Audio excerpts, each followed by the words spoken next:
Adi in my life, kinabuhi sa babaeng wangkig diring dapita. Magluto ta karon og gulay o magisa ta gulay unahon nato ning ahos. Isunod adyon ning sibuyas. Di na to dugay-dugajon kay sunog na raw ang ahos na unsa.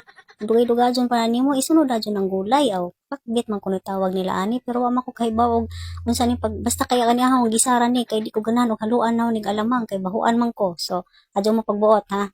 Kana ron butangan na og isang balding tubig tas butangan ditso og isang botilyang tuyo. Tas isunod na dyan ang pangpalami ba kay aron ganahan to mo kaon gamay ra po di nato daghanon ato na nang huwaton siyang maluto di nato na dugay-duga dyan kay gutom na intaw di ba very simple magluto og gulay magisa og gulay ngani ra manggod uban kay maglisod pa ultimong gulay lisod pa maglisod pa sila gluto unsaon mo po nang di mo may kinahibaw-an puro raman lagilaag sugon sa ginikanan di man mosugot tanawa karon ni dako di kay ba mo luto o di ba ingana ra na mga inday kung magluto mo magisa mo gulay nga naon ra gud simple lang di ini mo dili ninyo daghanon og kuskus balungos mao na nilutoan og pobre simple problem very easy to solving